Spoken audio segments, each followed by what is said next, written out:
The hacker Guccifer has released a new cache of documents that he alleges were taken from DNC servers, saying that it wasn't actually teams of Russian hackers named after bears. It was in fact him, and he's released more of those documents. And these new memos make the case for collaboration extremely early on between the Hillary Clinton campaign and the DNC, just that much stronger. So in a blog post Tuesday, Guccifer described the haul as a big folder of docs devoted to Hillary Clinton that I found on the DNC server when he broke in a year ago. The files include an HRC defense master doc outlining criticism and defense points on issues such as U.S. military intervention in Libya, the deadly 2012 Benghazi attack, which I've never heard of, and the Clinton email server controversy. The DNC collected all info about the attacks on Hillary Clinton and prepared the ways of her defense, memos, etc., including the most sensitive issues like email hacks. Now, they had these sorts of things on some of the Republican candidates as well, some of the attacks that they had launched against Hillary Clinton and some of their weaknesses too. But this is these documents that have just come out were from February, which is literally 2 months before she even entered the race, 3 months before Bernie Sanders entered the race. There was no real race at this point, and yet already an employee of the DNC was allegedly crafting defense documents, preemptive defense documents to protect Hillary Clinton. Now, we've got some comments from the actual hacker himself from an interview he did with Motherboard. So he claims. So he claims. Yes, so what do you think so far? So, as you're going to see from these quotes, the guy claiming to be Guccifer talking to Motherboard sounds like a bit of a clown. So don't take for granted who it is. We don't know if it's that guy. We don't know if he's Guccifer. We don't know who Guccifer is. Well, he seems to imply that he is not the original Guccifer. Right. He talks about the other person as a 2.0, yes, by the way. Yes. So the Guccifer is actually been arrested. He was a real hacker. He is of Romanian descent. This guy claims he's Guccifer 2.0. He's also Romanian. Suspicious. Yeah. So, but then when they ask him if he could write in Romanian, he can't. Yeah, it's not very good. Yeah, it's a hard language. All right. So and now, by the way, the firms that the DNC has hired are saying no, it's the Russians. And okay, to me, that is the least interesting part of the story. So the question is, are the documents authentic? If they are, I don't really care who hacked it. Okay, they should be caught. They should be prosecuted, whatever it is, right? Yeah. The question is, are the documents real? And we have two pieces of evidence on that. The DNC confirmed that one of the documents was real, the one where they outlined all the attacks against Donald Trump. So that one is real, and they confirmed it. When they asked about, how about the other documents, which shows you working with Hillary Clinton's team, they're like, oh, no comment. Debbie Wasserman Schultz started eating a Snickers. And she couldn't talk because it fills up your mouth. Yeah, with nuts and chocolate.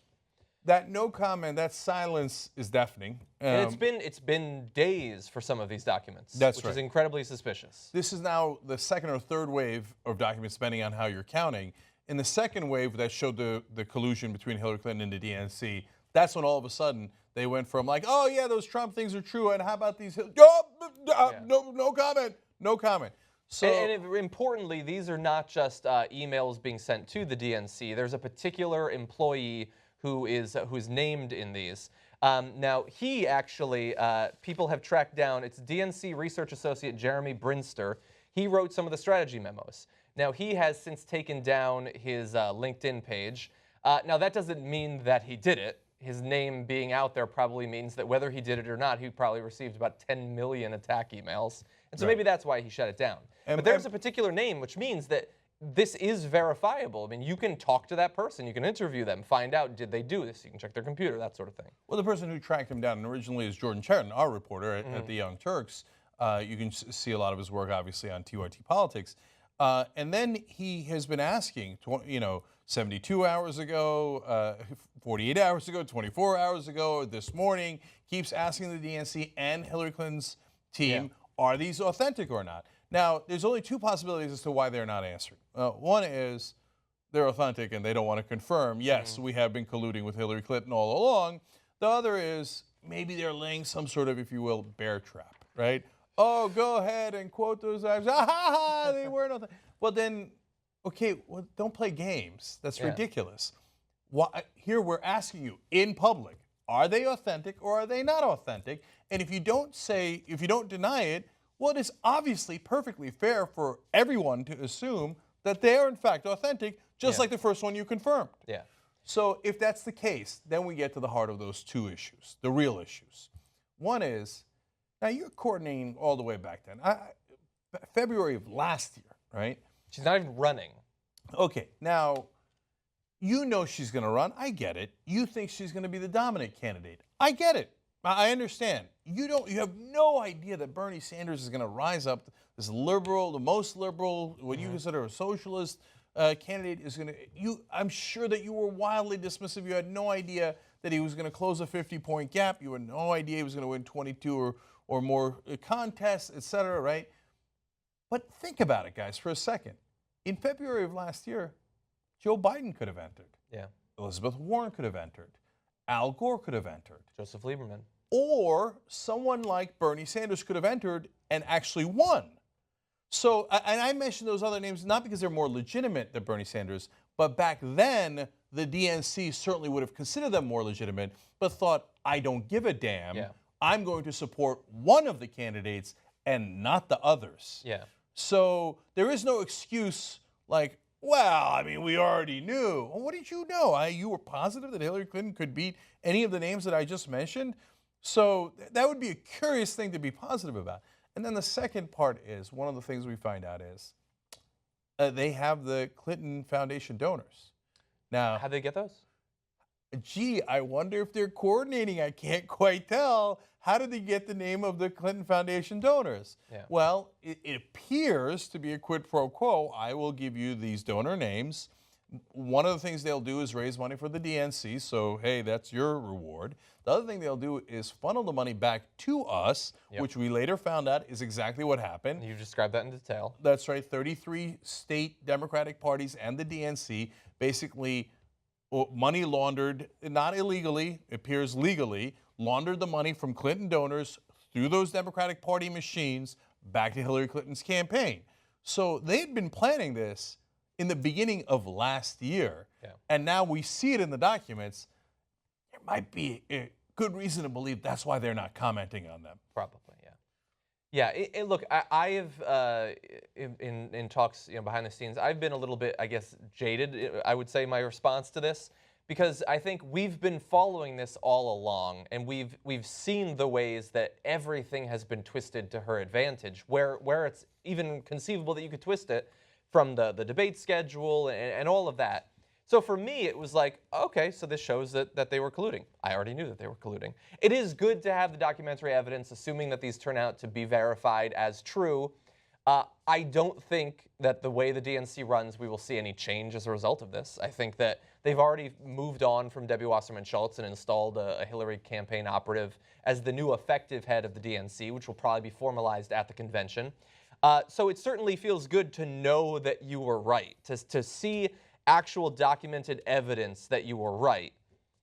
But in the end, I was already so sure that relationship spans way farther than February of last year. I mean, Debbie Wasserman Schultz didn't just end up in this position. They worked together. They know each other. She worked for Hillary Clinton in the last campaign. Exactly. So, okay, we know this, but almost everybody else in the rest of the media will say, oh, come on, don't be ridiculous. The DNC is neutral. Where do you guys get the idea that the DNC would be working with Hillary Clinton? Well, here are the documents. And isn't it curious that the rest of the press hardly mentions it? There's a couple of websites from a couple of news organizations, Fox News, mentioning it, right? And then they will turn around and go, it's Fox News. You can't trust those guys. Well, I'm asking the rest of the press. I mean, is it because you're embarrassed? CNN, ABC, NBC, CBS. I'm asking all you guys, right? Are you embarrassed that in one of the documents it said, oh, let's use the press and let's not leave our fingerprints behind to muddy the waters against charges against Hillary Clinton? And in fact, that is exactly how they used you. Is that why you're not talking about this story? Or do you have another reason? I mean, go ahead.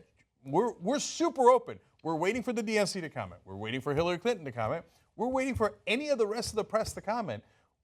You were wondering how they were colluding, and you had the dismissive scoffs you would see every once in a while, like, oh, the system being rigged. Rigged. Don't be ridiculous.